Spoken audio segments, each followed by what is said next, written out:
Hello everyone, this is Erik, the Asian movie enthusiast. Let us continue with my Japanese movie collection. Our next two here I've already covered in my Asian horror year in review playlist, and that is the Evil Dead trap films.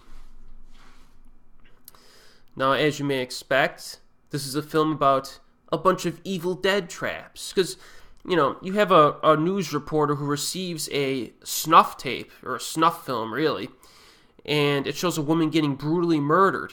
And then it shows in the video where the warehouse is.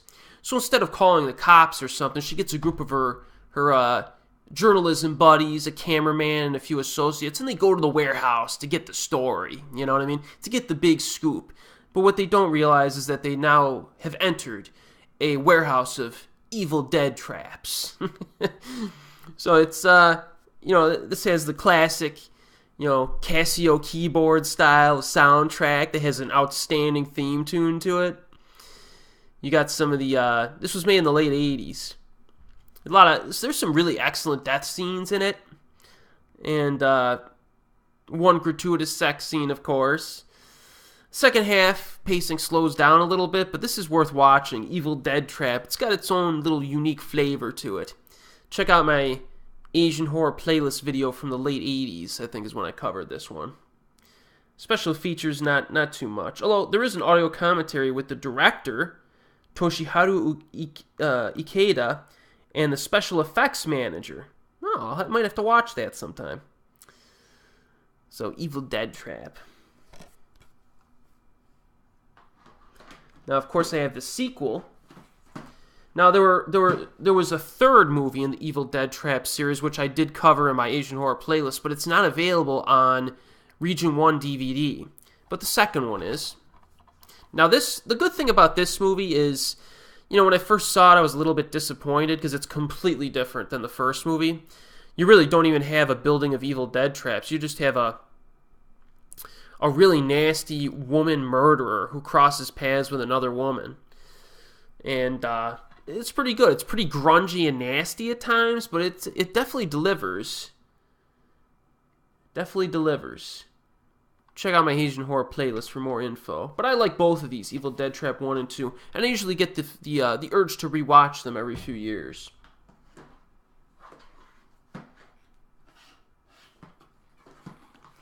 Alright, so our next film here is a incredibly disappointing blind buy that I had. Because when I first got into Asian films in the mid-2000s, I basically tried to watch everything from director Kiyoshi Kurosawa. And this was just not good. Eyes of the Spider. It's a basic revenge flick. You do have Sho Aikawa in the lead role.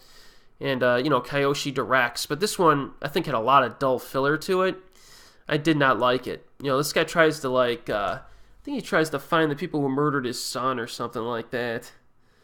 But, I might give it a second chance, though. You know how it is with me. Sometimes when I rewatch a movie a second time, it grows on me. Now, this film had a sister film called The Serpent's Path, which also stars Sho Aikawa, and he also plays a person who's out for revenge, I think, for the murder of his daughter. And that film is way better. So if you're interested in this sister duo set of films that came out in the mid to late 90s, definitely check out Serpent's Path first, because it's the better of the two. And if you like that, you can check out Eyes of the Spider. Doesn't matter how good a director is, they always have their duds, right? Now, our next two films I already covered in separate reviews on my channel. And that is the Final Fantasy anime films that are based, at least in part, on video games. This one's Final Fantasy VII Advent Children. Check out my full-length review for my thoughts. The action scenes in this are phenomenal. Just fantastic stuff. People criticize the story, which I can kind of understand, but, man, if you just want a no-nonsense anime action film that really brings, a fantasy action environment in, this is the one to watch. This has some pretty good special features to it. A story digest, making of featurettes, film festival footage, all kind of stuff. Deleted scenes. Oh, there was a complete Blu-ray edition that has more footage in it, which I I actually have in my collection, but I haven't had a chance to watch yet. But this is a good one. And then, of course, I just bought, not too long ago, Kingsglaive, Final Fantasy 15, the movie, which I also think is highly entertaining. Probably slightly better story to it. But I thought the action in Final Fantasy 7 was a little bit better. But this has a really cool premise. Some good action to it, for sure. Excellent animation, too. There's a few voice actors from Game of Thrones that's in it, which some people find engaging. So Kingsglaive is, these two anime films are definitely worth watching. If you want high-octane action.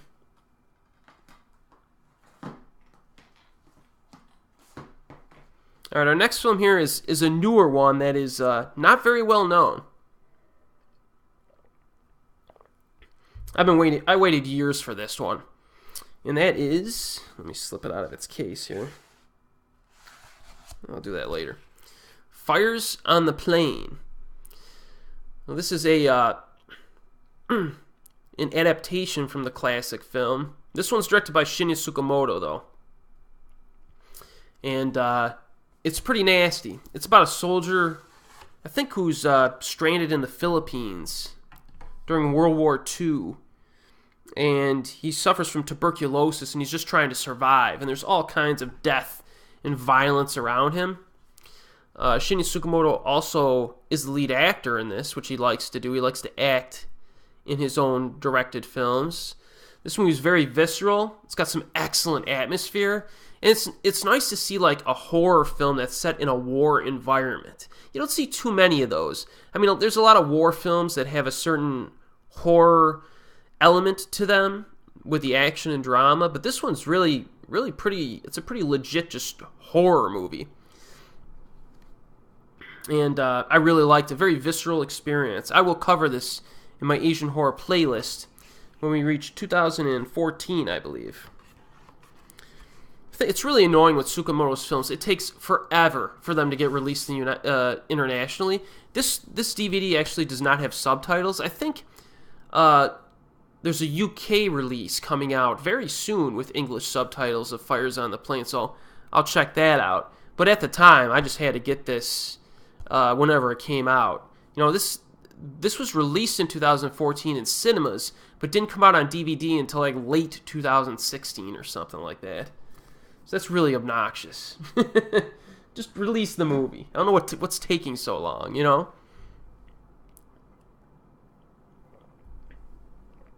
Alright, we got a classic here. Now this is Mikio Naruse. It's funny, like with these names of Asian stars and directors. I've always, in my own head, thought of him as Mikio Naruse. You know, so I've been calling him Naruse in my head for years. And then when I was looking through my DVDs just the other day, I said that just doesn't sound right. It's got to be Naruse. So I'm now correcting my pronunciation. And this is Flowing. Now this movie, this one kind of flows, so to speak, around a number of characters.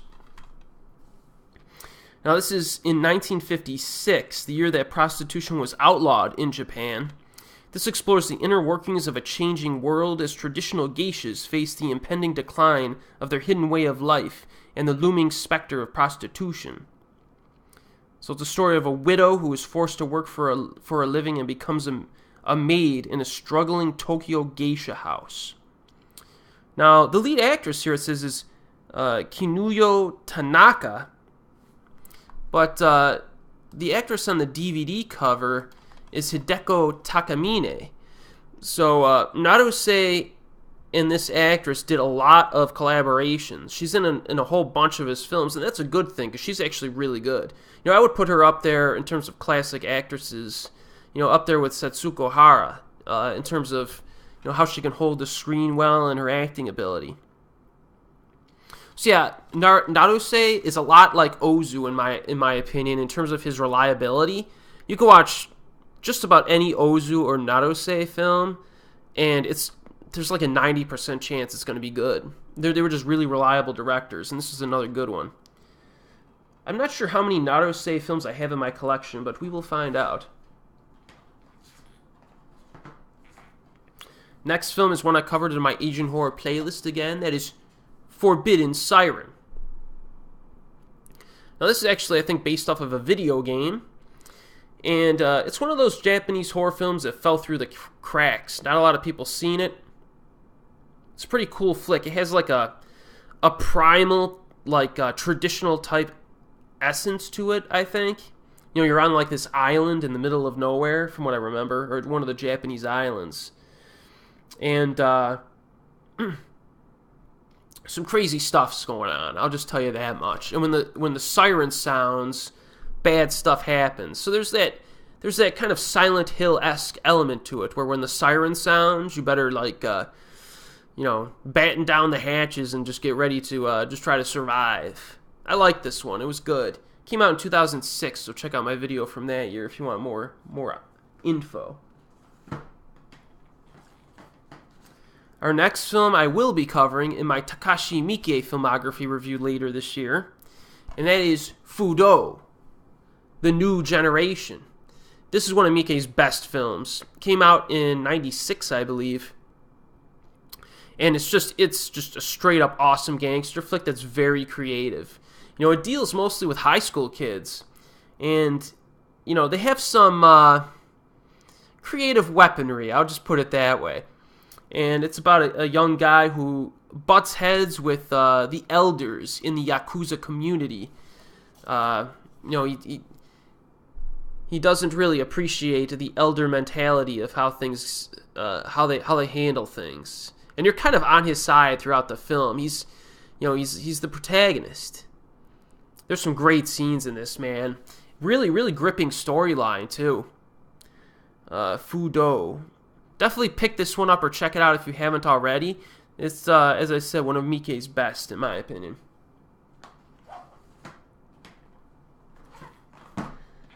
Alright, now, one of the more reliable horror film series that I've been covering in my Asian horror playlist is the Haunted School series, which is a series of 4 Japanese horror films that were released during the 1990s.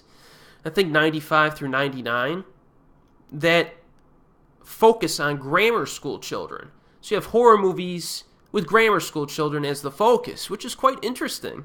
So I have all 4 films in slipcases, but I also have 3 of the 4 films in DVD, or I should say a DVD case format here. Again, check out my horror playlist for reviews of all of these films. Really interesting stuff. You have like really odd poltergeist type entities. You know, the little kids are running around. They usually get trapped in a school, with the exception of the 4th film, which kind of expands beyond a school. They usually get trapped in a school. They got to survive or figure out the riddles and try to save their friends who are disappearing. Stuff like that.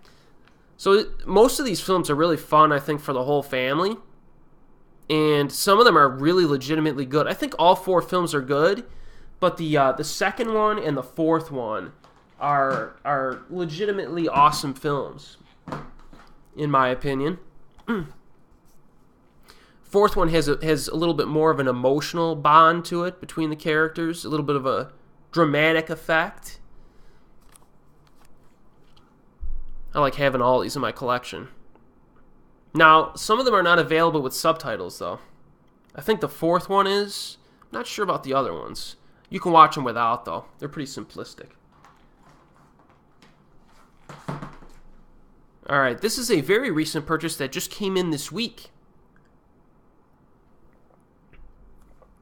And that is the Gamera Legacy Collection, 1965 to 1999.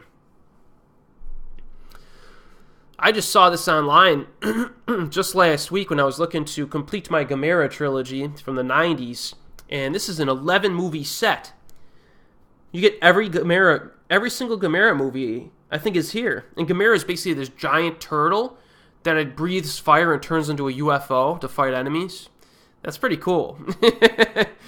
Obviously, the best 3 films are the ones directed by Shusuke Kaneko during the 90s. It's Gamera Guardian of the Universe, Gamera 2 Attack of Legion, and Gamera 3 Revenge of Iris. All three of those are legitimately sweet movies. The rest of these Gamera films, are really cheesy kaiju films that are more or less entertaining. So when I saw that all 11 films were available in a box set, I picked it up. Not sure how the quality is on these in terms of visual audio quality. I always kind of worry when you have like 11 movies, collapsed into 3 or 4 DVDs. But I'll watch some of them, let you know in the future. I have to cover Kaneko's Gamera trilogy at some point on this channel, so look out for that.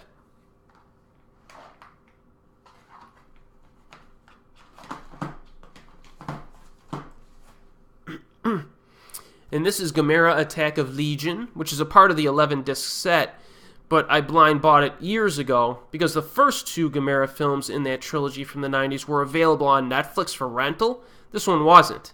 And I wanted to complete the trilogy and watch it. It wasn't available for rent, so I blind bought it. He's bigger, he's badder, and he's turtlier. That's what it says on the back. So, yeah, that's the whole reason I bought the 11-disc set, is because I wanted to complete this trilogy, and I'm like, well, there's 11 available. I'll just buy them all. It was like 20-some bucks. It's like, how can you not do that? All right, now this one is one that is a little different. It's one that, again, nobody really talks about. That is Geisha Assassin, also known as Geisha versus Ninjas. Now this one is a B flick, but it's got really good action choreography to it. It's low budget, but the choreography, the action design are pretty solid. There's some pretty cool scenes in this. The ninja themselves kind of fall away during the second half. It's really a geisha versus demons and bad guys movie, but there are ninjas in it, and the ninjas in this are pretty sweet, actually. They break out some cool moves, man. So if you're into like a B-grade action film that's quite better than what B-grade would typically give you, check out Geisha Assassin at some point in the future. I don't know if this lead actress did many movies behind this, but she did an excellent job in terms of portraying herself in an athletic, proficient assassin fashion. She dances beautifully and defeats her enemies. Yes. Yeah, this is good.